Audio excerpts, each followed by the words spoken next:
Doctor Dalip Kaur Tiwana ਦੀ ਪੁਸਤਕ ਵੇਦਨਾ ਦੀ ਕਹਾਣੀ ਹੈ ਇਵਾ ਬਰਾਊਨ। ਇਵਾ, ਮੈਂ ਅੱਜ ਤੇਰੇ ਨਾਲ ਕੁਝ ਜ਼ਰੂਰੀ ਗੱਲਾਂ ਕਰਨੀਆਂ ਨੇ। 2 ਵਜੇ ਮੈਂ ਵਿਹਲਾ ਹੋਵਾਂਗਾ। ਤੂੰ ਖਾਣਾ ਖਾ ਕੇ ਸਿੱਧੀ ਮੇਰੇ ਕਮਰੇ 'ਚ ਆ ਜਾਈਂ। ਹਿਟਲਰ ਨੇ ਆਪਣੀ ਪ੍ਰੇਮਿਕਾ ਇਵਾ ਬਰਾਊਨ ਨੂੰ ਜਾਂਦਿਆਂ ਜਾਂਦਿਆਂ ਕਿਹਾ। ਉਹ ਅਗਾਂਹ ਲੰਘ ਗਿਆ ਅਤੇ ਉਹਦੇ ਚਿਹਰੇ ਦੇ ਭਾਵ ਇਵਾ ਪੜ੍ਹ ਨਾ ਸਕੀ, ਪਰ ਉਹਨੂੰ ਜਾਂਦੇ ਨੂੰ ਕਿੰਨਾ ਚਿਰ ਤੱਕਦੀ ਰਹੀ। ਚੌਖੀ ਦੂਰ ਲੰਘ ਕੇ ਹਿਟਲਰ ਨੇ ਵੀ ਭੌਂ ਕੇ ਤੱਕਿਆ। ਉਹਦੇ ਕਦਮ ਜ਼ਰਾ ਕੁ ਹੌਲੇ ਹੋਏ, ਪਰ ਫਿਰ ਇੱਕਦਮ ਤੇਜ਼ ਹੋ ਗਏ ਤੇ ਉਹ ਚਲਾ ਗਿਆ। ਤੇਰੇ ਰਾਹਾਂ ਦੀ ਵਾਟ ਸੁਖਾਲੀ ਹੋਵੇ, ਮੇਰੀ ਦੁਆ ਲੈ ਜਾ। ਇਵਾ ਦੇ ਦਿਲ ਨੇ ਦੁਆ ਕੀਤੀ। ਕਿਹੋ ਜਿਹਾ ਫੌਲਾਦੀ ਉਹ ਬੰਦਾ ਹੋਏਗਾ ਜਿਹੜਾ ਸਾਰੀ ਦੁਨੀਆ ਦੇ ਮੂਹਰੇ ਡਟ ਖਲੋਤਾ ਹੈ, ਜਿਹਦੀ ਇੱਕੋ ਭਬਕ ਚਾਰੇ ਕੂੰਟਾਂ ਥਰਰਾ ਗਈ, ਜਿਹਦੀ ਇੱਕੋ ਤਿਉੜੀ ਲੱਖਾਂ ਲਈ ਜ਼ਿੰਦਗੀ ਤੇ ਮੌਤ ਦਾ ਸਵਾਲ ਬਣ ਗਈ ਹੈ, ਜਿਹਦੇ ਸਹਾਰੇ ਗੁਲਾਮ ਜਰਮਨੀ ਨੇ ਸਿਰ ਚੁੱਕਿਆ, ਮੋਢੇ ਛੰਡੇ, ਅੱਖਾਂ 'ਚ ਰੋਹ ਭਰ ਕੇ ਸੀਨਾ ਤਾਣ ਲਿਆ ਤੇ ਮੁੱਕਾ ਉਗਰ ਖਲੋਤਾ। ਸਾਰੀ ਦੁਨੀਆ ਦੇ ਲੋਕੀ ਹੈਰਾਨ ਹੋ ਸੋਚਦੇ। ਤਕਰੀਰ ਕਰਦਿਆਂ ਉਹਦੀਆਂ ਅੱਖਾਂ ਵਿੱਚੋਂ ਚੰਗਿਆੜੇ ਨਿਕਲਦੇ। ਕੋਈ ਉਹਦੇ ਵੱਲ ਤੱਕ ਨਾ ਸਕਦਾ। ਭਵਾਂ ਉਹਦੀਆਂ ਤਣ ਜਾਂਦੀਆਂ ਤੇ ਜਲਾਲ ਉਹਦਾ ਕੋਈ ਝੱਲ ਨਾ ਸਕਦਾ। ਬੋਲਦਾ ਬੋਲਦਾ ਰੋਹ 'ਚ ਆ ਜਾਂਦਾ ਤੇ ਹੱਥਾਂ ਵਿਚਲੀਆਂ ਚੀਜ਼ਾਂ ਮਰੁੰਡੀਆਂ ਜਾਂਦੀਆਂ। ਸਟੇਜ ਉਹਦੀ ਧਮਕ ਨਾਲ ਹਿੱਲਣ ਲੱਗ ਪੈਂਦੀ ਤੇ ਲੋਕਾਂ ਦਾ ਖੂਨ ਖੌਲਣ ਲੱਗ ਪੈਂਦਾ। ਲੋਕ ਉਹਨੂੰ ਸੁਣਦੇ ਤੇ ਇੱਕਾ-ਇੱਕ ਉਹਨਾਂ ਦੀਆਂ ਅੱਖਾਂ ਵਿੱਚ ਲਹੂ ਉਤਰ ਆਉਂਦਾ। ਉਹਨਾਂ ਦੀਆਂ ਵੱਟੀਆਂ ਮੁੱਕੀਆਂ ਪਸੀਨੇ ਨਾਲ ਤਰ ਹੋ ਜਾਂਦੀਆਂ ਤੇ ਸਾਹ ਕਾਲੇ ਕਾਲੇ ਆਉਣ ਲੱਗ ਜਾਂਦੇ। ਬੇਧਿਆਨੇ ਹੀ ਉਹ ਪੈਰ ਧਰਤੀ 'ਤੇ ਪਟਕਣ ਲੱਗ ਜਾਂਦੇ ਤੇ ਫਿਰ ਉਹ ਨਾਅਰੇ ਲਗਾਉਂਦੇ। ਆਪਣੇ ਦੇਸ਼, ਆਪਣੇ ਆਦੇਸ਼ ਤੇ ਆਪਣੇ ਆਗੂ ਦੀ ਜੈ ਬੁਲਾਉਂਦੇ। ਸੋਚਾਂ, ਸਕੀਮਾਂ ਤੇ ਖਿਆਲਾਂ 'ਚ ਗਲਤਾਂ ਨੂੰ ਘਰ ਪਰਤਦਾ। ਇਵਾ ਦੇ ਮੂੰਹ ਵੱਲ ਤੱਕ ਉਹਨੂੰ ਖਿਆਲ ਆਉਂਦਾ, ਕਦੀ ਆਜ਼ਾਦ ਮੁਲਕ ਦੀ ਖੁਸ਼ਹਾਲ ਧਰਤੀ 'ਤੇ ਤੂੰ ਮੈਨੂੰ ਟੱਕਰਦੀ ਤਾਂ ਜ਼ਿੰਦਗੀ ਦੀ ਕੋਈ ਆਰਜ਼ੂ ਬਾਕੀ ਰਹਿ ਨਾ ਜਾਂਦੀ। ਖੈਰ ਹੁਣ ਵੀ ਜਦੋਂ ਤੂੰ ਮੇਰੇ ਨਾਲ ਏ ਤਾਂ ਬਿਖੜੇ ਰਾਹਾਂ ਦੀ ਥਕਾਨ ਅੱਧੀ ਰਹਿ ਜਾਂਦੀ ਏ। ਉਹਨੂੰ ਤੱਕਦਿਆਂ ਹੀ ਇਵਾ ਦੀਆਂ ਅੱਖਾਂ 'ਚ ਕੋਈ ਲੋਅ ਲਿਸ਼ਕ ਪੈਂਦੀ ਤੇ ਉਹ ਅੱਤ ਸੋਹਣੀ ਦਿਸਣ ਲੱਗ ਪੈਂਦੀ। ਕਈ ਵਾਰ ਉਹਦਾ ਦਿਲ ਕਰਦਾ ਕਹਿ ਦੇਵੇ, ਪ੍ਰਿਆ ਚੱਲ ਦੁਨੀਆ ਦੇ ਕਿਸੇ ਸੁੰਨਸਾਨ ਕੋਨੇ 'ਚ ਚੱਲ ਵਸੀਏ। ਪਰ ਹਿਟਲਰ ਦੇ ਅਹਿਲ ਇਰਾਦਿਆਂ ਨੂੰ ਤੱਕ ਜ਼ੁਬਾਨ ਉਹਦੀ ਖੁੱਲ੍ਹਦੀ ਨਾ ਤੇ ਉਹ ਦੁਆ ਕਰਦੀ, ਤੇਰੇ ਰਾਹਾਂ ਦੀ ਵਾਟ ਸੁਖਾਲੀ ਹੋਵੇ। ਪ੍ਰਿਆ, ਇਹਨਾਂ ਹਵਾਵਾਂ ਦੇ ਰੁੱਖ ਦਾ ਕੋਈ ਪਤਾ ਨਹੀਂ ਹੁੰਦਾ। ਕਦੀ ਅਸੀਂ ਕੋਈ ਨਿਸ਼ਾਨੀ ਪਿੱਛੇ ਛੱਡ ਸਕਦੇ। ਡਾਢੇ ਅਰਮਾਨ ਨਾਲ ਇਵਾ ਨੇ ਉਹਦੀਆਂ ਗਲ ਬਾਹਾਂ ਪਾਉਂਦਿਆਂ ਇੱਕ ਦਿਨ ਆਖਿਆ। ਹਿਟਲਰ ਦੇ ਚਿਹਰੇ 'ਤੇ ਇੱਕ ਰੰਗ ਆਇਆ ਤੇ ਚਲਾ ਗਿਆ। ਉਹਨੇ ਕਿਹਾ, ਇਵਾ, ਮਤੇ ਮੇਰਾ ਬੱਚਾ ਕਿਸੇ ਦਾ ਗੁਲਾਮ ਹੋਵੇ। ਇਹ ਖਿਆਲ ਹੀ ਮੇਰੇ ਲਈ ਬੜਾ ਦੁਖਦਾਈ ਏ। ਤੇ ਜਦੋਂ ਤੀਕ ਜਰਮਨੀ ਇੰਨਾ ਸ਼ਕਤੀਸ਼ੀਲ ਗੱਲ ਵਿੱਚ ਹੀ ਛੱਡ ਇਵਾ ਦੀਆਂ ਬਾਹਾਂ ਛੰਡ ਕਮਰੇ 'ਚੋਂ ਕਾਹਲੀ ਕਾਹਲੀ ਗੇੜੇ ਕੱਢਣ ਲੱਗ ਪਿਆ।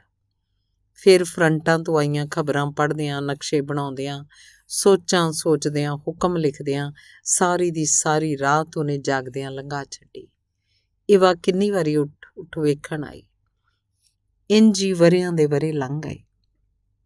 ਮੋਰਚਿਆਂ ਤੋਂ ਚੰਗੀਆਂ ਖਬਰਾਂ ਆਉਣ ਤੇ ਅਨੇਕਾਂ ਸੁਪਨੇ ਇਵਾ ਦੀਆਂ ਅੱਖਾਂ 'ਚ ਆ ਖਲੋਤੇ ਤੇ ਉਹਨੂੰ ਲੱਗਦਾ ਜਿਵੇਂ ਉਹਦੇ ਖੰਭ ਉੱਗ ਆਏ ਹੋਣ, ਜਿਵੇਂ ਹੁਣੇ-ਹੁਣੇ ਉਹ ਉੱਚੇ ਆਕਾਸ਼ਾਂ ਤੇ ਚੰਦਾਂ ਤਾਰਿਆਂ ਦੀ ਦੁਨੀਆ ਵੱਲ ਉੱਡ ਪਏਗੀ ਤੇ ਉਹ ਘੁੱਟ ਕੇ ਹਿਟਲਰ ਦੇ ਗਲ ਦੁਆਲੇ ਬਾਹਾਂ ਵਲਾ ਦਿੰਦੀ, ਕਹਿੰਦੀ, ਮੈਂ ਸੋਹਣੀ ਆ ਨਾ ਪ੍ਰਿਆ?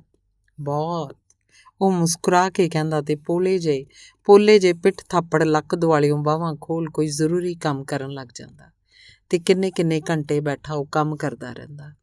ਇਵਾ ਨੂੰ ਕੰਮ 'ਚ ਰੁੱਝਿਆ ਤੱਕ ਕਿੰਨੀ ਵਾਰੀ ਬੂਹੇ ਅੱਗੋਂ ਚੁੱਪ-ਚਾਪ ਮੁੜ ਜਾਂਦੀ। ਜਦੋਂ ਕਦੀ ਕੋਈ ਭੈੜੀ ਕੰਸੋ ਉਹਦੀ ਕੰਨੀ ਪੈਂਦੀ ਤਾਂ ਦਿਲ ਉਹਦਾ ਡੁੱਬੂ ਕਰਨ ਲੱਗ ਪੈਂਦਾ। ਉਹ ਹਿਟਲਰ ਨੂੰ ਆਖਦੀ, ਪ੍ਰਿਆ, ਇਜਾਜ਼ਤ ਦਿਓ ਕਿ ਮੈਂ ਵੀ ਫੌਜ 'ਚ ਭਰਤੀ ਹੋ ਜਾਵਾਂ। ਉਹ ਧਿਆਨ ਨਾਲ ਉਹਦੀਆਂ ਅੱਖਾਂ 'ਚ ਤੱਕਦਾ। ਕਈ ਦਿਨ ਤੇ ਕਈ ਰਾਤਾਂ ਬਿਨਾਂ ਕੁਝ ਖਾਧੇ ਪੀਤੇ, ਬਿਨਾਂ ਇੱਕ ਪਲ ਵੀ ਆਰਾਮ ਲਏ, ਬਿਨਾਂ ਇਵਾ ਵੱਲ ਤੱਕਿਆਂ ਉਹ ਸਕੀਮਾਂ ਸੋਚਦਾ, ਨਕਸ਼ੇ ਬਦਲਦਾ, ਹੁਕਮ ਲਿਖਦਾ ਭੇਜਦਾ ਤੇ ਤਕਰੀਰਾਂ ਕਰਦਾ, ਦਿਨ ਰਾਤ ਇੱਕੋ ਧੁਨ 'ਚ ਜੁਟਿਆ ਰਹਿੰਦਾ। ਫਿਰ ਇੱਕ ਦਿਨ ਹਵਾਵਾਂ ਨੇ ਰੁੱਖ ਪਲਟ ਲਿਆ। ਉਹਦੀਆਂ ਜੇਤੂ ਫੌਜਾਂ ਨੂੰ ਥਾਂ ਹਾਰ ਹੋਣ ਲੱਗੀ। ਉਹਦੇ ਜਿਸਮ 'ਚੋਂ ਥਾਂ ਤਰਾਟਾਂ ਉੱਠਣ ਲੱਗੀਆਂ। ਜਦੋਂ ਕੋਈ ਯਤਨ, ਕੋਈ ਹੀਲਾ ਸਕਾਰਥ ਹੁੰਦਾ ਨਾ ਦਿਸਿਆ ਤਾਂ ਉਹਨੂੰ ਇਵਾ ਦਾ ਮੂੰਹ ਚੇਤੇ ਆਇਆ। ਉਹਨੂੰ ਬੁਲਾ ਕੇ ਅੰਤਾਂ ਦਾ ਪਿਆਰ ਦੇ ਕੇ ਕਹਿਣ ਲੱਗਾ, ਇਵਾ, ਮੈਂ ਜ਼ਿੰਦਗੀ ਦੀ ਕੋਈ ਖੁਸ਼ੀ ਤੈਨੂੰ ਨਹੀਂ ਦੇ ਸਕਿਆ, ਸਗੋਂ ਇਹਨੂੰ ਬੇਆਬਾਦ ਥਾਵਾਂ 'ਤੇ ਟੱਪਰੀ ਵਾਸਾਂ ਵਾਂਗ ਤੂੰ ਮੇਰੇ ਨਾਲ ਭਟਕਦੀ ਰਹੀ। ਮੈਨੂੰ ਤੇਰੇ ਨਾਲ ਡਾਢਾ ਮੋਹ ਹੋ ਗਿਆ ਤੇ ਮੈਂ ਚਾਹੁੰਦਾ। ਉਹਦੇ ਬੋਲ ਥਿੜਕ ਗਏ ਤੇ ਈਵਾ ਨੇ ਪਹਿਲੀ ਵਾਰ ਵੇਖਿਆ ਉਹਦੀਆਂ ਅੱਖਾਂ 'ਚ ਹੰਝੂ ਆ ਸਕਦੇ ਨੇ। ਕੀ ਚਾਹੁੰਦੇ ਹੋ ਪ੍ਰਿਆ? ਈਵਾ ਨੇ ਧੜਕਦੇ ਦਿਲ ਨਾਲ ਪੁੱਛਿਆ। ਈਵਾ, ਫਰੰਟਾਂ ਤੋਂ ਖਬਰਾਂ ਚੰਗੀਆਂ ਨਹੀਂ ਆ ਰਹੀਆਂ। ਹੋ ਸਕਦਾ ਅਸੀਂ ਸਫਲ ਨਾ ਹੋ ਸਕੀਏ। ਉਸ ਸ਼ਕਲ 'ਚ ਮੈਂ ਚਾਹੁੰਦਾ ਕਿ ਮੇਰੀ ਲਾਸ਼ ਵੀ ਦੁਸ਼ਮਣਾਂ ਦੇ ਹੱਥ ਨਾ ਆਏ। ਅੱਜ ਕਿਹੋ ਜਿਹੀਆਂ ਗੱਲਾਂ ਕਰ ਰਹੇ ਹੋ ਪ੍ਰਿਆ? ਈਵਾ ਨੇ ਉਹਦੇ ਕੋਲ ਹੁੰਦਿਆਂ ਰੋਣ ਹੱਕੀ ਆਵਾਜ਼ 'ਚ ਕਿਹਾ। ਅਸਲੀਅਤ ਤੋਂ ਅਸੀਂ ਅੱਖਾਂ ਨਹੀਂ ਨਾ ਮੀਟ ਸਕਦੇ ਈਵਾ, ਸੋ ਮੈਂ ਚਾਹੁੰਦਾ ਕਿ ਹੁਣੇ ਤੂੰ ਕਿਸੇ ਸੁਰੱਖਿਅਤ ਥਾਂ ਚਲੀ ਜਾਏ, ਕਿਸੇ ਹੋਰ ਮੁਲਕ 'ਚ। ਤੇਰੀ ਕਿਸੇ ਨੂੰ ਕੀ ਪਛਾਣ ਏ? ਤੇ ਜੇ ਰੱਬ ਨੇ ਚਾਹਿਆ ਤਾਂ ਹੁਣ ਤਾਂ ਕਿਸੇ ਹੋਰ ਦੁਨੀਆ ਵਿੱਚ ਹੀ ਮਿਲਾਂਗੇ। ਹਿਟਲਰ ਨੇ ਈਵਾ ਨੂੰ ਆਪਣੇ ਨਾਲ ਘੁੱਟਦਿਆਂ ਆਖਿਆ। ਈਵਾ ਦੀਆਂ ਭੁੱਬਾਂ ਨਿਕਲ ਗਈਆਂ, ਪਰ ਫਿਰ ਹੌਸਲਾ ਕਰਕੇ ਉਹਨੇ ਆਖਿਆ, ਮੇਰੇ ਪ੍ਰਿਆ, ਤੇਰੇ ਸਾਥ ਦੀਆਂ ਜਿਹੜੀਆਂ ਘੜੀਆਂ ਮੇਰੀ ਤਕਦੀਰ 'ਚ ਨੇ ਉਹ ਤਾਂ ਨਾ ਖੋ। ਤੈਥੋਂ ਬਿਨਾਂ ਜ਼ਿੰਦਗੀ ਦੇ ਅਨੇਕਾਂ ਵਰ੍ਹੇ ਵੀ ਮੇਰੇ ਕਿਸੇ ਕੰਮ ਨਹੀਂ ਆਉਣੇ। ਤੇ ਹੰਝੂ ਆਪ ਮੁਹਾਰੇ ਉਹਦੀਆਂ ਅੱਖਾਂ 'ਚੋਂ ਵਹਿਣ ਲੱਗੇ। ਮੇਰੀ ਪ੍ਰਿਆ ਈਵਾ, ਜ਼ਿੰਦਗੀ 'ਚ ਕੁਝ ਵੀ ਤਾਂ ਮੈਂ ਤੈਨੂੰ ਨਹੀਂ ਦੇ ਸਕਿਆ, ਫਿਰ ਇਹ ਕੁਰਬਾਨੀ ਕਿਸ ਲਈ? ਤੇਰੇ ਪਿਆਰ ਨੂੰ ਪਾ ਕੇ ਕਾਸੇ ਦੀ ਵੀ ਚਾਹ ਬਾਕੀ ਰਹਿ ਨਹੀਂ ਸੀ ਗਈ। ਕੁਰਬਾਨੀ ਕਾਹਦੀ?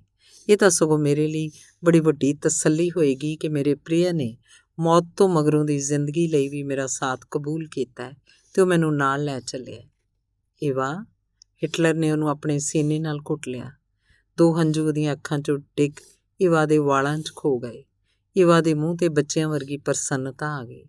ਈਵਾ, ਤੇਰੀ ਕੋਈ ਇੱਛਾ ਹੈ? ਮੈਂ ਪੂਰੀ ਕਰ ਸਕਦਾ ਹੋਵਾਂ, ਮੈਨੂੰ ਖੁਸ਼ੀ ਹੋਏਗੀ, ਹਿਟਲਰ ਨੇ ਪੁੱਛਿਆ। ਪ੍ਰਿਆ, ਇੱਕ ਗੱਲ ਆਖਾਂ? ਕਹੋ ਰਾਣੀ, ਕਹੋ। ਜ਼ਿੰਦਗੀ 'ਚ ਕਦੇ ਵੀ ਤਾਂ ਮੈਨੂੰ ਤੇਰੀਆਂ ਗੱਲਾਂ ਸੁਣਨ ਦੀ ਵਿਹਲ ਨਾ ਮਿਲੀ, ਹਿਟਲਰ ਨੇ ਡਾਢੀ ਹਸਰਤ ਨਾਲ ਆਖਿਆ। ਪ੍ਰਿਆ, ਤੇਰੀ ਕੌਮ, ਤੇਰਾ ਦੇਸ਼, ਬਾਕੀ ਦੁਨੀਆ ਵੀ ਤੈਨੂੰ ਯਾਦ ਕਰਿਆ ਕਰੇਗੀ। ਇਤਿਹਾਸ ਤੇਰੀਆਂ ਪੈੜਾਂ ਲੱਭੇਗਾ, ਸਮਾਂ ਤੇਰੀ ਯਾਦ ਸੰਭਾਲੇਗਾ ਤੇ ਲੋਕੀ ਤੇਰੇ ਨਾਲ ਮੇਰਾ ਨਾਂ ਵੀ ਲਿਆ ਕਰਨਗੇ, ਪਰ ਉਹ ਕਿਹਾ ਕਰਨਗੇ ਕਿ ਮੈਂ ਤੇਰੀ ਸਿਰਫ ਰਖੈਲ ਤੇ ਪੀੜ ਦਾ ਪਰਛਾਵਾਂ ਉਹਦੇ ਸਾਰੇ ਨਕਸ਼ਾਂ 'ਤੇ ਫੈਲ ਗਿਆ। ਹਾਂ, ਹਿਟਲਰ ਨੇ ਚੌਂਕ ਕੇ ਕਿਹਾ, ਜਿਵੇਂ ਉਹਨੂੰ ਕੋਈ ਭੁੱਲਿਆ ਹੋਇਆ ਜ਼ਰੂਰੀ ਕੰਮ ਯਾਦ ਆ ਗਿਆ ਹੁੰਦਾ ਹੈ। ਉਹਨੇ ਕਿਹਾ, ਨਹੀਂ ਈਵਾ, ਨਹੀਂ, ਮੈਂ ਅੱਜ ਹੀ ਇੱਥੇ ਹੀ ਤੈਨੂੰ ਆਪਣੀ ਪਤਨੀ ਪ੍ਰਵਾਨ ਕਰ ਲਵਾਂਗਾ। ਉਸੇ ਸ਼ਾਮ ਕੁਝ ਕੁ ਚੋਣਵਿਆਂ ਬੰਦਿਆਂ ਦੇ ਰੂਬਰੂ ਪਰੀਆਂ ਵਰਗੀ ਈਵਾ ਨੇ ਡਾਢੇ ਸੰਤੁਸ਼ਟ ਮੂੰਹ ਨਾਲ ਹਿਟਲਰ ਨੂੰ ਵਰ ਲਿਆ। ਉਸ ਵੇਲੇ ਹਲਕੇ ਨੀਲੇ ਰੰਗ ਦੇ ਕੱਪੜਿਆਂ 'ਚ ਤੇ ਹਿਟਲਰ ਦੀ ਦਿੱਤੀ ਹੀਰਿਆਂ ਜੜੀ ਘੜੀ ਬੰਨੀ ਉਹ ਕੋਈ ਜਲਪਰੀ ਦਿਸਦੀ ਸੀ।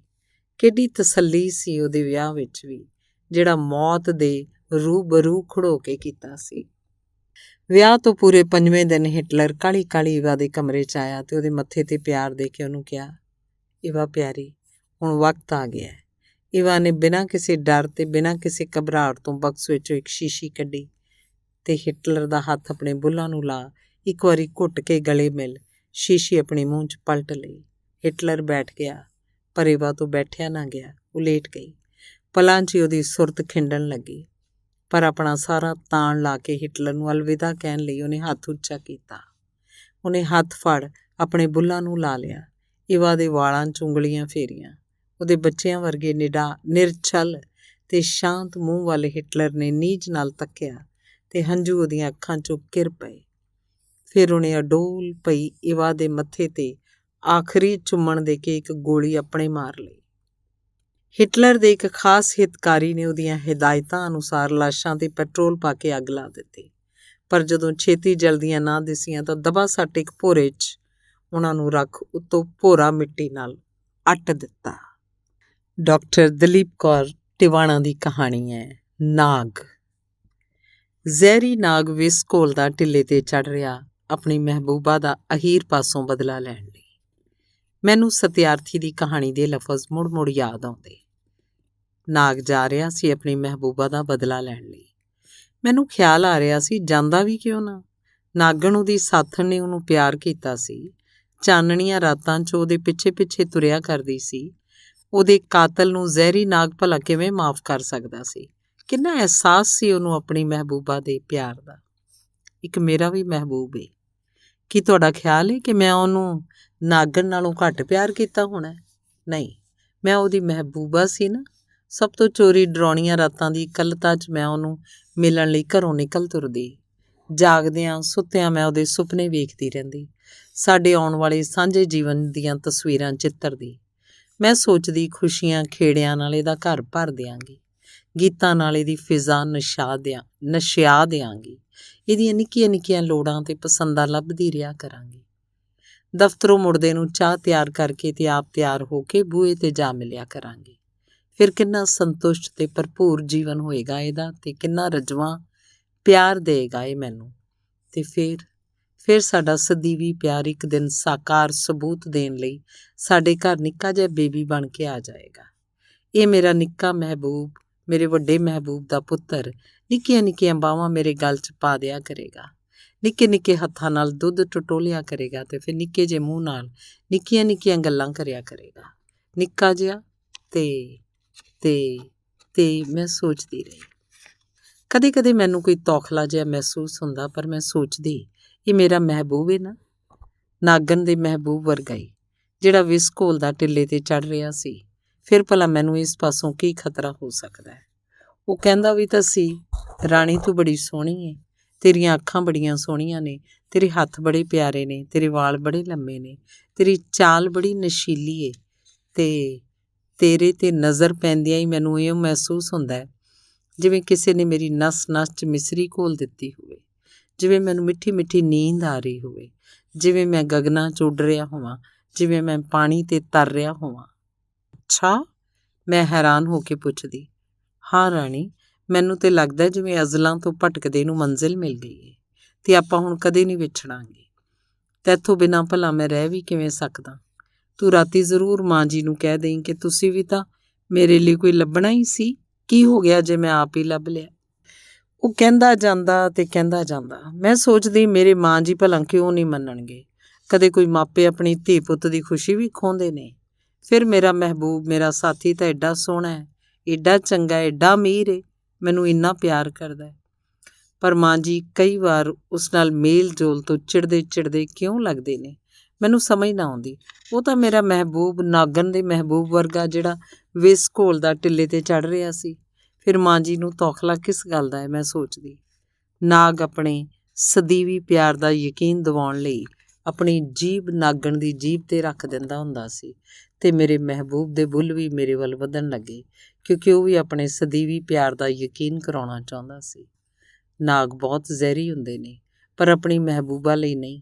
ਮੈਂ ਸੋਚਦੀ, ਫਿਰ ਇਸ ਮੇਰੇ ਮਹਿਬੂਬ ਪਾਸੋਂ ਮੈਨੂੰ ਕੀ ਖਤਰਾ ਹੋ ਸਕਦਾ ਹੈ, ਜਿਹੜਾ ਨਾਗ ਵਾਂਗ ਜ਼ਹਿਰੀ ਵੀ ਨਹੀਂ।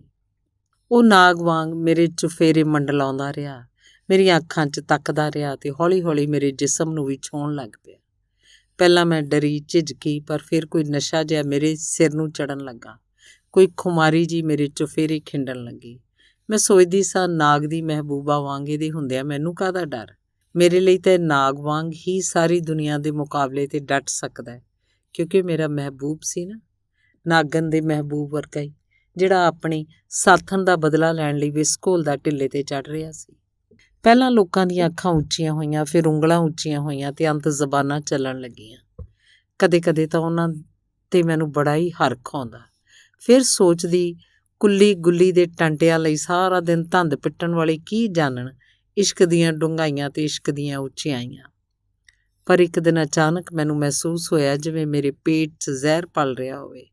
ਮੇਰਾ ਦਿਲ ਕੱਚਾ ਕੱਚਾ ਹੋਇਆ ਤੇ ਗਿਲਾਨੀ ਜੀ ਮੇਰੇ ਚੁਫੇਰੇ ਪਸਰਨ ਲੱਗੀ।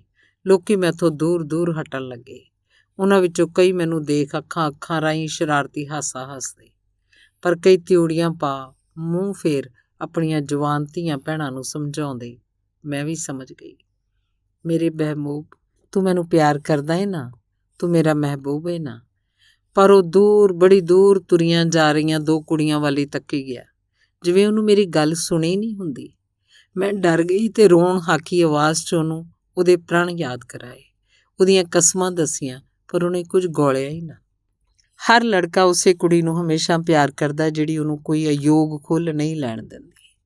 ਗੁਰਬਖਸ਼ ਸਿੰਘ ਪ੍ਰੀਤ ਲੜੀ ਦੇ ਕਈ ਲਫ਼ਜ਼ ਮੈਨੂੰ ਸੂਲਾਂ ਵਾਂਗ ਚੁੱਭਣ ਲੱਗੇ ਤੇ ਮੈਨੂੰ ਮਹਿਸੂਸ ਹੋਇਆ ਜਿਵੇਂ ਮੇਰੀ ਨਸ-ਨਸ 'ਚ ਜ਼ਹਿਰ ਫੈਲ ਗਿਆ ਹੋਵੇ, ਜਿਵੇਂ ਉਸ ਜ਼ਹਿਰ ਨੇ ਮੇਰਾ ਸਾਰਾ ਖੂਨ ਪੀਕ ਬਣਾ ਦਿੱਤਾ ਹੋਵੇ। ਗਲੀ ਸੜੀ ਪੀਕ ਦਾ ਮੁਸ਼ਕ ਮੈਨੂੰ ਮੇਰੇ ਸਾਹਾਂ 'ਚੋਂ ਆਉਣ ਲੱਗਾ, ਮੇਰੇ ਚੁਫੇਰੇ ਖਿੰਡਣ ਲੱਗਾ। ਅਜ਼ਲੀ ਪਿਆਰ, ਰੂਹਾਂ ਦੇ ਰਿਸ਼ਤੇ, ਸਦੀਵੀ ਸਾਂਝ-ਆਦ ਮੇਰੇ ਵਿਸ਼ਵਾਸ ਲੜਖੜਾਉਣ ਲੱਗੇ। ਤੂੰ ਮੇਰਾ ਮਹਿਬੂਬ ਹੈ ਨਾ, ਨਾਗਣ ਦੇ ਮਹਿਬੂਬ ਵਰਗਾ, ਜਿਹੜਾ ਅਹੀਰ ਪਾਸੋਂ ਬਦਲਾ ਲੈਣ ਲਈ ਵਿਸ ਘੋਲਦਾ ਟਿੱਲੇ 'ਤੇ ਚੜ੍ਹ ਰਿਹਾ ਸੀ। ਤੂੰ ਹੀ ਮੇਰਾ ਮਹਿਬੂਬ ਹੈ ਨਾ, ਮੈਂ ਰੋ ਕੇ ਆਖਿਆ। ਤੇਰੇ ਕੋਲ ਕੀ ਸਬੂਤ ਹੈ ਕਿ ਮੈਂ ਹੀ ਤੇਰਾ ਮਹਿਬੂਬ ਹਾਂ? ਇਹ ਖੁੱਲ੍ਹ ਜੋ ਤੂੰ ਮੇਰੇ ਨਾਲ ਲਈ ਏ, ਹੋਰਾਂ ਨਾਲ ਵੀ ਤੇ ਲੈ ਸਕਣੀ ਏ। ਮੈਂ ਕੋਈ ਖਾਸ ਤੇ ਨਹੀਂ ਸੀ ਨਾ, ਉਹਨੇ ਨਫ਼ਰਤ ਨਾਲ ਆਖਿਆ। ਪਹਿਲੀ ਵਾਰੀ ਮੈਂ ਵੇਖਿਆ ਉਹਦੀਆਂ ਅੱਖਾਂ 'ਚ ਜ਼ਹਿਰੀ ਨਾਗ ਵਾਲੀ ਜ਼ਹਿਰ ਸੀ। ਮੇਰਾ ਸਾਹ ਸੁੱਤਿਆ ਗਿਆ, ਮੇਰਾ ਸਿਰ ਚਕਰਾਉਣ ਲੱਗਾ। ਪਹਿਲੀ ਵਾਰ ਮੈਨੂੰ ਮਾਂ ਜੀ ਦੇ ਕਹੇ ਲਫ਼ਜ਼ਾਂ ਦੀ ਸਮਝ ਆਉਣ ਲੱਗੀ। ਧੀਏ, ਆਦਮੀ ਤਾਂ ਕਾਲੇ ਨਾਗ ਹੁੰਦੇ ਨੇ। ਮੈਂ ਬੌਂਦਲ ਗਈ। ਅਜੇ ਵੀ ਜ਼ਹਿਰੀ ਨਾਗ ਵਿਸ ਘੋਲਦਾ ਟਿੱਲੇ 'ਤੇ ਚੜ੍ਹ ਰਿਹਾ ਸੀ, ਅਹੀਰ ਪਾਸੋਂ ਆਪਣੇ ਮਹਿਬੂਬ ਦਾ ਬਦਲਾ ਲੈਣ ਲਈ, ਤੇ ਮੇਰਾ ਮਹਿਬੂਬ ਟਿੱਲੇ ਦੇ ਉਰਲੇ ਪਾਸੇ ਉਤਰ ਰਿਹਾ ਸੀ। ਇੱਕ ਸੋਹਣੀ ਕੁੜੀ ਦਾ ਘੁੱਟ ਕੇ ਹੱਥ ਫੜੀ ਉਹਦੀਆਂ ਅੱਖਾਂ 'ਚ ਮੁੜ-ਮੁੜ ਤੱਕਦਾ ਸੀ, ਆਪਣੇ ਸਦੀਵੀ ਪਿਆਰ ਦਾ ਯਕੀਨ ਕਰਾਉਣ ਲਈ। ਮੋਈ ਨਾਗਣ ਦੀ ਲਾਸ਼ ਦੀ ਸੜਿਆਨ ਮੈਨੂੰ ਆਪਣੇ ਜਿਸਮ 'ਚੋਂ ਆਉਣ ਲੱਗੀ, ਮੇਰੇ ਚੁਫੇਰੇ ਖਿੰਡਣ ਲੱਗੀ, ਮੇਰਾ ਦਮ ਘੁੱਟਣ ਲੱਗਾ। ਪਰ ਮੈਂ ਅਜੇ ਵੀ ਸੋਚ ਰਹੀ ਹਾਂ ਨਾਗਣ ਦੇ ਮਹਿਬੂਬ ਜ਼ਹਿਰੀ ਨਾਗ ਬਾਬਤ, ਜਿਹੜਾ ਆਪਣੀ ਮਹਿਬੂਬਾ ਦਾ ਬਦਲਾ ਲੈਣ ਲਈ ਟਿੱਲੇ 'ਤੇ ਚੜ੍ਹ ਰਿਹਾ ਸੀ, ਤੇ ਆਪਣੇ ਮਹਿਬੂਬ ਜ਼ਹਿਰ ਬਾਹਰੇ ਨਾਗ ਬਾਬਤ, ਜਿਹੜਾ ਟਿੱਲੇ ਤੋਂ ਉਤਰ ਰਿਹਾ ਸੀ। ਡਾਕਟਰ ਟਿਵਾਣਾ ਦੀ ਕਹਾਣੀ ਹੈ 2 ਰੋਟੀਆਂ। ਚਿੱਟੀ ਚਾਦਰ 'ਚ ਲਪੇਟੀ ਰਾਣੀ ਉਹਦੇ ਸਾਹਮਣੇ ਪਈ ਸੀ। ਰਾਣੀ ਉਹਦੀ ਇੱਕੋ ਇੱਕ ਭੈਣ ਅੱਜ ਉਹਦੇ ਕੋਲੋਂ ਤੁਰ ਚੱਲੀ ਸੀ। ਹੁਣ ਇਹਨੂੰ ਮੜੀਆਂ ਵੱਲ ਲੈ ਜਾਣਗੇ, ਉੱਥੇ ਲੱਕੜਾਂ ਉੱਪਰ ਰੱਖ ਕੇ ਅੱਗ ਲਾ ਦੇਣਗੇ। ਉਹ ਬੌਂਦਲਿਆ ਸੋਚ ਰਿਹਾ ਸੀ। ਰਾਣੀ ਉਹਨੂੰ ਬਹੁਤ ਪਿਆਰੀ ਸੀ। ਸਾਰੀ ਦੁਨੀਆ 'ਚ ਇੱਕੋ ਇੱਕ ਰਾਣੀ ਤਾਂ ਉਹਦੀ ਅੰਮਾਂ ਦੀ ਜਾਈ ਸੀ। ਫਸਾਦਾਂ ਦੇ ਦਿਨਾਂ 'ਚ ਉਹਦੇ ਕੋਲ ਦਿੱਲੀ ਆਈ ਹੋਈ ਸੀ, ਤਦ ਹੀ ਬਚ ਗਈ, ਨਹੀਂ ਤਾਂ ਬਾਕੀ ਟੱਬਰ ਵਾਂਗ ਉਹ ਵੀ ਖਤਮ ਹੋ ਗਈ ਹੁੰਦੀ। ਹੁਣ ਤਾਂ ਉਹ ਰਣਜੀਤ ਨੂੰ ਆਪਣੇ ਬੱਚਿਆਂ ਨਾਲੋਂ ਵੀ ਵੱਧ ਪਿਆਰੀ ਸੀ। ਫਿਰ ਰਾਣੀ ਵੱਡੀ ਹੋ ਗਈ। ਕਿੱਡੀ ਸੋਹਣੀ ਨਿਕਲ ਆਈ ਸੀ ਉਹ, ਨਾਜ਼ੁਕ ਜਿਹੀ, ਲਗਰ ਦੀ ਲਗਰ, ਬਲੌਰੀ ਅੱਖਾਂ ਵਾਲੀ। ਜਦੋਂ ਕਦੇ ਗੱਲ ਕਰਦੀ ਜਾਣੀ ਮੂੰਹ 'ਚੋਂ ਫੁੱਲ ਕਿਰਦੇ। ਹਰ ਰੋਜ਼ ਰਣਜੀਤ ਆਪ ਉਹਨੂੰ ਸਕੂਲ ਛੱਡਣ ਤੇ ਲੈਣ ਜਾਂਦਾ, ਪਰ ਜਦੋਂ ਰਾਹ ਜਾਂਦੇ ਲੋਕਾਂ ਵਿੱਚੋਂ ਕੋਈ ਰਾਣੀ ਵੱਲ ਮੁੜ-ਮੁੜ ਤੱਕਦਾ ਤਾਂ ਰਣਜੀਤ ਦਾ ਦਿਲ ਕਰਦਾ ਜਾਣੀ ਉਹਦੀਆਂ ਅੱਖਾਂ 'ਚ ਤੋੜ ਦੇ ਦੇਵੇ। ਖਾਮਖਾਈ ਉਹਨੂੰ ਰਾਣੀ 'ਤੇ ਵੀ ਗੁੱਸਾ ਆ ਰਿਹਾ ਸੀ। ਵਾਹ ਲੱਗਦੀ ਹੁਣ ਤਾਂ ਉਹ ਆਪਣੇ ਕਿਸੇ ਦੋਸਤ ਨੂੰ ਵੀ ਘਰ ਨਾ ਲਿਆਉਂਦਾ। 10ਵੀਂ ਪਾਸ ਕਰਨ ਪਿੱਛੋਂ ਰਾਣੀ ਨੇ ਕਾਲਜ ਦਾਖਲ ਹੋਣ ਲਈ ਜ਼ਿੱਦ ਕੀਤੀ। ਕਿੰਨੀ ਵੇਰ ਭਰਾ ਨਾਲ ਲੜੀ, ਪਰ ਜਦੋਂ ਰਣਜੀਤ ਨੇ ਝਿੜਕ ਕੇ ਆਖਿਆ, ਮੈਂ ਜਾਣਦਾ ਅੱਜ ਕੱਲ੍ਹ ਕਾਲਜਾਂ 'ਚ ਕੀ ਹੁੰਦਾ ਹੈ, ਤੂੰ ਕੀ ਬਹੁਤਾ ਪੜ੍ਹ ਕੇ ਨੌਕਰੀ ਕਰਨੀ ਹੈ, ਉਹ ਇੱਕੋ ਹੀ ਚੁੱਪ ਵੱਟ ਗਈ।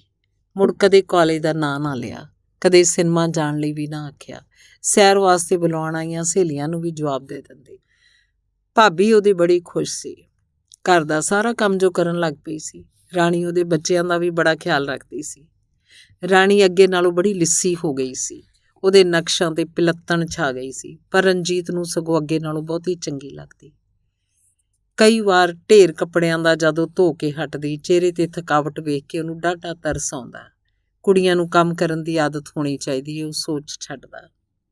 ਰਾਣੀ ਹੁਣ ਬਹੁਤੀ ਚੁੱਪ ਰਹਿਣ ਲੱਗ ਪਈ ਸੀ। ਰਣਜੀਤ ਦੇ ਸਾਹਮਣੇ ਵੀ ਕਦੇ ਨਾ ਤੱਕਦੀ, ਕਿਸੇ ਨਾਲ ਲੜਾਈ ਰੁੱਸਦੀ ਵੀ ਨਾ। ਜੋ ਕੰਮ ਹੁੰਦਾ ਚੁੱਪਚਾਪ ਕਰੀ ਜਾਂਦੀ। ਉਹ ਸੋਚਦਾ ਹੁਣ ਰਾਣੀ ਸਿਆਣੀ ਹੋ ਗਈ ਹੈ। ਫਿਰ ਰਣਜੀਤ ਨੂੰ ਰਾਣੀ ਦੇ ਵਿਆਹ ਦੀ ਚਿੰਤਾ ਹੋਈ। ਤਨਖਾਹ ਨਾਲ ਤੇ ਉਹਦਾ ਮਹੀਨਾ ਮਸਾਂ ਲੰਘਦਾ ਸੀ। ਵਿਆਹ ਕਾਹਦੇ ਨਾਲ ਕਰੇ? ਬਿਨਾਂ ਚੋਖੇ ਦਿੱਤੇ ਦਾਜ ਕਿਸੇ ਚੰਗੇ ਘਰ ਵਿਆਹ ਨਹੀਂ ਸੀ ਹੋ ਸਕਦਾ। ਕਿਸੇ ਮਾੜੇ ਘਰ ਉਹ ਰਾਣੀ ਨੂੰ ਦੇਣਾ ਨਹੀਂ ਸੀ ਚਾਹੁੰਦਾ। ਉਹ ਡਾਢਾ ਫਿਕਰਮੰਦ ਰਹਿਣ ਲੱਗਾ। ਕਈ ਵਾਰੀ ਖਾਮਖਾਈ ਉਹਨੂੰ ਰਾਣੀ 'ਤੇ ਵੀ ਗੁੱਸਾ ਆ ਜਾਂਦਾ ਤੇ ਝਿੜਕ ਕੇ ਆਖਦਾ, ਐਡੀ ਵੱਡੀ ਹੋ ਗਈ, ਅਕਲ ਪਤਾ ਨਹੀਂ ਕਦੋਂ ਆਏਗੀ। ਦੇਖ ਨਾ, ਰਸੋਈ 'ਚ ਗਿੱਲੇ ਪੈਰੀਂ ਆ ਕੇ ਫਰਸ਼ 'ਤੇ ਚੜ੍ਹ ਗਈ ਐ। ਨਹੁੰ ਤਾਂ ਕੱਟ ਲਿਆ ਕਰ, ਕਾਕੇ ਨੂੰ ਚੁੱਕ, ਮਿੱਟੀ ਖਾ ਰਿਹਾ ਆਦ। ਉਹ ਕੁਝ ਉੱਤਰ ਨਾ ਦਿੰਦੀ, ਉਵੇਂ ਹੀ ਨਜ਼ਰਾਂ ਝੁਕਾਈ ਕਮਰੇ ਤੋਂ ਬਾਹਰ ਆ ਜਾਂਦੀ। ਇੱਕ ਵਾਰੀ ਰਣਜੀਤ ਦਾ ਇੱਕ ਮਿੱਤਰ ਕੁਛ ਦਿਨਾਂ ਲਈ ਉਹਨਾਂ ਦੇ ਘਰ ਠਹਿਰਿਆ। ਬੜਾ ਹਸਮੁਖ ਤੇ ਮਿਲਾਪੜਾ ਬੰਦਾ ਸੀ। ਰਸੋਈ 'ਚ ਜਾ ਕੇ ਰਾਣੀ ਨੂੰ ਕਦੇ ਆਖਦਾ, ਲਿਆ ਰਾਣੀ, ਅੱਗ ਮੈਂ ਬਾਲਦੇ ਹਾਂ ਜਾਂ ਸਬਜ਼ੀ ਕੱਟਦੇ ਹਾਂ। ਇੱਕ ਦਿਨ ਉਹ ਕਿਸੇ ਗੱਲੋਂ ਹੱਸ ਰਹੇ ਸੀ ਕਿ ਉੱਪਰੋਂ ਰਣਜੀਤ ਆ ਗਿਆ। ਲੋਹਾ ਲਾਖਾ ਹੋਇਆ ਉਹਦਾ ਮੂੰਹ ਤੱਕ ਰਾਣੀ ਸਹਿਮ ਗਈ। ਉਹਦਾ ਮੂੰਹ ਲੈ ਗਿਆ ਤੇ ਉਹਨੇ ਨਜ਼ਰਾਂ ਝੁਕਾ ਲਈਆਂ। ਜਿੰਨੇ ਦਿਨ ਉਹ ਰਣਜੀਤ ਦਾ ਦੋਸਤ ਉੱਥੇ ਰਿਹਾ, ਰਾਣੀ ਨੇ ਮੁੜ ਕਦੇ ਉਹਦੇ ਵੱਲ ਨਾ ਝਾਕਿਆ। ਭਾਬੀ, ਮੈਂ ਵੀ ਤੁਹਾਡੇ 'ਤੇ ਮੁਫਤ ਦਾ ਬੋਝ ਬਣੀ ਹੋਈ ਹਾਂ। ਚੰਗਾ ਹੁੰਦਾ ਮਾਪਿਆਂ ਦੇ ਨਾਲ ਹੀ ਮੁੱਕ ਜਾਂਦੀ। ਇੱਕ ਦਿਨ ਰਾਣੀ ਨੇ ਉਦਾਸ ਹੋ ਕੇ ਭਾਬੀ ਨੂੰ ਆਖਿਆ ਤੇ ਉਹਨੇ ਅੱਗੋਂ ਰਣਜੀਤ ਨੂੰ ਦੱਸ ਦਿੱਤਾ। ਅਗਲੇ ਦਿਨ ਗੁੱਸੇ ਹੋ ਕੇ ਰਣਜੀਤ ਉਹਨੂੰ ਆਖਣ ਲੱਗਾ, ਤੈਨੂੰ ਕੀ ਤਕਲੀਫ ਹੈ ਜੋ ਆਖਦੀ ਹੈ ਮਾਪਿਆਂ ਦੇ ਨਾਲ ਹੀ ਮੁੱਕ ਜਾਂਦੀ? ਰਾਣੀ ਨੇ ਕੋਈ ਜਵਾਬ ਨਾ ਦਿੱਤਾ। ਉਹਦੇ ਰੋਣ ਹਾਕੇ ਮੂੰਹ ਵੱਲ ਤੱਕ ਕੇ ਰਣਜੀਤ ਦਾ ਵੀ ਡਾਢਾ ਜੀ ਖਰਾਬ ਹੋਇਆ। ਪਲ ਦੇ ਪਲ ਹੀ ਉਹਦਾ ਜੀ ਕੀਤਾ ਰਾਣੀ ਨੂੰ ਬੁੱਕਲ 'ਚ ਲੈ ਲਏ, ਉਹਦੇ ਨਾਲ ਕਿੰਨੀਆਂ ਸਾਰੀਆਂ ਗੱਲਾਂ ਕਰੇ, ਉਹਦੇ ਹੱਥਾਂ 'ਤੇ ਘੋਰ ਕੰਡੇ ਬਣਾਏ, ਉਹਦੀਆਂ ਗੁੱਤਾਂ ਖਿੱਚੇ, ਕੁਤਕਤਾਰੀਆਂ ਕੱਢੇ। ਪਰ ਫਿਰ ਉਹਨੂੰ ਖਿਆਲ ਆਇਆ ਜਵਾਨ ਕੁੜੀਆਂ ਨੂੰ ਤਾੜ ਕੇ ਰੱਖਣਾ ਹੀ ਠੀਕ ਹੁੰਦਾ ਹੈ। ਉਹ ਘੂਰੀ ਪਾਈ ਬੈਠਾ ਰਿਹਾ। ਫਿਰ ਇੱਕ ਦਿਨ ਰਾਣੀ ਜਦੋਂ ਵਿਹੜੇ 'ਚ ਬੈਠੀ ਵਾਲ ਸੁਕਾ ਰਹੀ ਸੀ, ਰਣਜੀਤ ਨੇ ਦੇਖਿਆ ਗੁਆਂਢੀ ਅਫਸਰ ਆਪਣੇ ਚੁਬਾਰੇ ਦੀ ਬਾਰੀ 'ਚ ਉਹਦੇ ਵੱਲ ਤੱਕ ਰਿਹਾ ਸੀ। ਉਹ ਝਿੜਕ ਕੇ ਰਾਣੀ ਨੂੰ ਬੋਲਿਆ, ਰਾਣੀ, ਵਾਲ ਖੋਲ ਕੇ ਵਿਹੜੇ 'ਚ ਨਾ ਬੈਠਿਆ ਕਰ। ਰਾਣੀ ਨੇ ਇੱਕ ਵਾਰੀ ਭਰਾ ਵੱਲ ਤੱਕਿਆ। ਉਹਦੀਆਂ ਅੱਖਾਂ 'ਚ ਅੰਤਾਂ ਦਾ ਰੋਹ ਸੀ ਜਿਹੜਾ ਰਣਜੀਤ ਨੂੰ ਕੁਝ ਓਪਰਾ ਲੱਗਿਆ। ਪਰ ਉਹ ਬੋਲੀ ਕੁਛ ਨਾ, ਅੰਦਰ ਜਾ ਕੇ ਲੇਟ ਗਈ। ਕਿੰਨਾ ਹੀ ਚਿਰ ਗੰਧ ਵੱਲ ਮੂੰਹ ਕਰੀਏ ਚੁੱਪਚਾਪ ਲੇਟੀ ਰਹੀ। ਗੁਆਂਢੀ ਸਰਦਾਰ ਨੂੰ ਪਤਾ ਨਹੀਂ ਰਾਣੀ ਕਿਉਂ ਐਡੀ ਚੰਗੀ ਲੱਗੀ ਸੀ ਕਿ ਉਹ ਰਣਜੀਤ ਦੇ ਰੁੱਖੇ ਤੇ ਤੋੜਵੇਂ ਜਵਾਬ ਸੁਣ ਕੇ ਵੀ ਕਈ ਵਾਰੀ ਉਹਨਾਂ ਦੇ ਘਰ ਆ ਜਾਂਦਾ ਤੇ ਉਸ ਵੇਲੇ ਜਗ ਜਹਾਨ ਨੂੰ ਭੁੱਲ ਰਾਣੀ ਦਾ ਦਿਲ ਕਰਦਾ ਇਹਦੇ ਲਈ ਚਾਹ ਬਣਾ ਲਿਆਵਾਂ, ਇੱਕ ਫੁੱਲ ਤੋੜ ਕੇ ਉਹਦੇ ਕੋਟ 'ਚ ਲਗਾ ਦੇਵਾਂ। ਪਰ ਰਣਜੀਤ ਤੋਂ ਡਰਦੀ ਉਹ ਛੇਤੀ ਛੇਤੀ ਉਸ ਵੱਲ ਨਜ਼ਰਾਂ ਉੱਚੀਆਂ ਕਰਕੇ ਵੀ ਨਾ ਵੇਖਦੀ। ਰਾਣੀ ਬਿਮਾਰ ਹੋ ਗਈ। ਗੁਆਂਢੀ ਸਰਦਾਰ ਕਈ ਵਾਰ ਖਬਰ ਪੁੱਛਣ ਆਇਆ। ਰਾਣੀ ਦਾ ਦਿਲ ਕੀਤਾ ਕਦੀ ਉਹ ਹਮੇਸ਼ਾ ਹੀ ਬਿਮਾਰ ਰਹਿ ਸਕੇ। ਜਦੋਂ ਵੀ ਗੁਆਂਢੀ ਸਰਦਾਰ ਉਹਨਾਂ ਦੇ ਘਰ ਆਉਂਦਾ ਰਾਣੀ ਦਾ ਮੂੰਹ ਭੱਖ ਉੱਠਦਾ। ਰਾਣੀ ਰਾਜ਼ੀ ਹੋ ਗਈ ਸੀ, ਪਰ ਮੁੜ ਮੁੜ ਨਜ਼ਰਾਂ ਉਹਦੀਆਂ ਬੂਹੇ ਵੱਲ ਉੱਠਦੀਆਂ। ਮੁੜ ਮੁੜ ਜਾਣੀ ਪਹਿਚਾਣੀ ਕਦਮ ਚਾਪ ਸੁਣਨ ਲਈ ਉਹਦਾ ਦਿਲ ਕਰਦਾ। ਕੀ ਹਾਲ ਏ ਰਾਣੀ, ਆਖਦਾ ਮੁਸਕਰਾਉਂਦਾ ਮੂੰਹ ਉਹ ਟੋਲਦੀ। ਪਰ ਕਿੰਨੇ ਦਿਨ ਗੁਆਂਢੀ ਸਰਦਾਰ ਉਹਨਾਂ ਵੱਲ ਨਾ ਆਇਆ। ਭਾਈ ਨੇ ਦੇਖਿਆ ਰਾਣੀ ਰੋਣ ਹਾਕੀ ਹੋਈ ਬੈਠੀ ਸੀ। ਰਣਜੀਤ ਨੂੰ ਉਹ ਦੇਖਦੇ ਹੀ ਤ੍ਰਹਿ ਜਾਂਦੀ। ਚਾਹ ਰੋਟੀ ਫੜਾਉਣ ਵੀ ਵਾਹ ਲੱਗਦੀ, ਕਿਸੇ ਜਵਾਕ ਨੂੰ ਭੇਜ ਦਿੰਦੀ। ਉਹ ਲਿੱਸੀ ਵੀ ਬਹੁਤ ਹੋ ਗਈ ਸੀ। ਰਣਜੀਤ ਨੇ ਬਥੇਰੀ ਵਾਹ ਲਾਈ ਸੀ ਕੋਈ ਚੰਗਾ ਥਾਂ ਲੱਭ ਪਏ, ਪਰ ਹੁਣ ਹਾਰ ਕੇ ਬਹਿ ਗਿਆ ਸੀ। ਰਾਣੀ ਨੇ ਭਾਬੀ ਨੂੰ ਉਹ ਕਹਿੰਦਾ ਸੁਣਿਆ, ਚਲੋ ਨਹੀਂ ਲੱਭਦਾ ਤਾਂ ਨਾ ਲੱਭੇ, 2 ਰੋਟੀਆਂ ਦਾ ਤਾਂ ਨਹੀਂ ਤੋੜਾ ਰਾਣੀ ਨੂੰ। 2 ਰੋਟੀਆਂ ਰਾਣੀ ਸੋਚਦੀ ਰਹੀ। ਦਿਨ ਭਰ ਰਾਣੀ ਕੰਮੀ ਜੁਟੀ ਰਹਿੰਦੀ। 2 ਰੋਟੀਆਂ ਦੇਣ ਵਾਲੇ ਭਰਾ ਦਾ ਉਹ ਸਾਰਾ ਤਾਨ ਲਾ ਕੇ ਵਿੱਤੋਂ ਵੱਧ ਕੰਮ ਕਰਦੀ, ਪਰ ਰਾਤ ਨੂੰ ਉਹ ਬੜੀ ਔਖੀ ਹੋ ਜਾਂਦੀ। ਪਤਾ ਨਹੀਂ ਕਿਉਂ, ਹੁਣ ਤੇ ਹਰ ਰੋਜ਼ ਹੀ ਉਹਨੂੰ ਬੜੇ ਡਰਾਉਣੇ ਸੁਪਨੇ ਆਉਂਦੇ। ਕਦੇ ਉਹ ਦੇਖਦੀ ਜਾਣੀ ਜੰਗਲ 'ਚ ਕਿਧਰੇ ਉਹ ਰਾਹ ਭੁੱਲ ਗਈ ਹੈ ਤੇ ਉਹਨੂੰ ਲੱਗਦਾ ਜਾਣੀ ਡੂੰਘੇ ਪਾਣੀਆਂ 'ਚ ਕਿਧਰੇ ਡੁੱਬਦੀ ਜਾਂਦੀ ਹੈ, ਤੇ ਕਦੇ ਉਹਨੂੰ ਸੁਪਨਾ ਆਉਂਦਾ ਜਾਣੀ ਇੱਕ ਵੱਡਾ ਜੱਤਲ ਸ਼ੇਰ ਉਹਦਾ ਰਾਹ ਮੱਲ ਖਲੋਤਾ ਹੈ। ਉਹ ਡਰ ਉੱਠਦੀ। ਉਹਨੂੰ ਲੱਗਦਾ ਜਿਵੇਂ ਦੁਨੀਆ 'ਚ ਕੋਈ ਵੀ ਉਹਦਾ ਆਪਣਾ ਨਹੀਂ ਹੁੰਦਾ। ਹਰ ਵੇਲੇ ਕਿਸੇ ਅਣਜਾਣੇ ਸਹਿਮ ਹੇਠ ਉਹਦਾ ਸਾਹ ਘੁੱਟਦਾ ਰਹਿੰਦਾ। ਇੱਕ ਦਿਨ ਰਣਜੀਤ ਜਦੋਂ ਦਫ਼ਤਰ ਤੋਂ ਆਇਆ, ਉਹਨੇ ਦੇਖਿਆ ਰਾਣੀ ਛੋਟੇ ਕਾਕੇ ਨਾਲ ਖੇਡ ਰਹੀ ਸੀ। ਇੱਕਾ ਇੱਕ ਉਹਨੇ ਕਾਕੇ ਨੂੰ ਚੁੱਕ ਕੇ ਆਪਣੀਆਂ ਬਾਹਾਂ 'ਚ ਘੁੱਟ ਲਿਆ। ਝੱਲਿਆਂ ਵਾਂਗ ਮੁੜ ਮੁੜ ਉਹਦੀਆਂ ਗੱਲਾਂ ਬੁੱਲਾਂ ਮੱਥੇ 'ਤੇ ਪਿਆਰ ਦੇਣ ਲੱਗੀ ਤੇ ਅੱਧ ਮਿੱਟੀਆਂ ਅੱਖਾਂ ਵਿੱਚ ਉਹਦੇ ਵੱਲ ਤੱਕ ਕੇ ਬੋਲੀ, ਮੇਰਾ ਬੇਟਾ, ਤੇ ਮੁਸਕਰਾ ਪਈ। ਰਣਜੀਤ ਹੱਕਾ ਬੱਕਾ ਰਹਿ ਗਿਆ। ਆਖੇ ਤਾਂ ਕੀ ਆਖੇ। ਉਹ ਜ਼ੋਰ ਜ਼ੋਰ ਦੀ ਕਦਮ ਪੁੱਟਦਾ ਗਾਂਹ ਲੰਘ ਗਿਆ। ਅਜਾਨੀ ਬਹਾਨੀ ਉਹਨੇ ਕਿੰਨੀ ਵਾਰੀ ਰਾਣੀ ਨੂੰ ਝਿੜਕਿਆ। ਫਿਰ ਇੱਕ ਦਿਨ ਰਣਜੀਤ ਦਾ ਕੋਈ ਜ਼ਰੂਰੀ ਕਾਗਜ਼ ਖੋ ਗਿਆ। ਸਾਰਾ ਘਰ ਫਰੋਲ ਮਾਰਿਆ, ਪਰ ਕਿਤੋਂ ਨਾ ਲੱਭਾ। ਰਾਣੀ ਨਹਾਉਂਦੀ ਪਈ ਸੀ। ਰਣਜੀਤ ਉਹਦੇ ਕਮਰੇ ਦੀਆਂ ਚੀਜ਼ਾਂ ਵੀ ਫਰੋਲਣ ਲੱਗ ਪਿਆ। ਇੱਕਾ ਇੱਕ ਉਹਦੀ ਨਜ਼ਰ ਕਿਤਾਬਾਂ ਹੇਠ ਛੁਪੀ ਇੱਕ ਚਿੱਠੀ 'ਤੇ ਪਈ।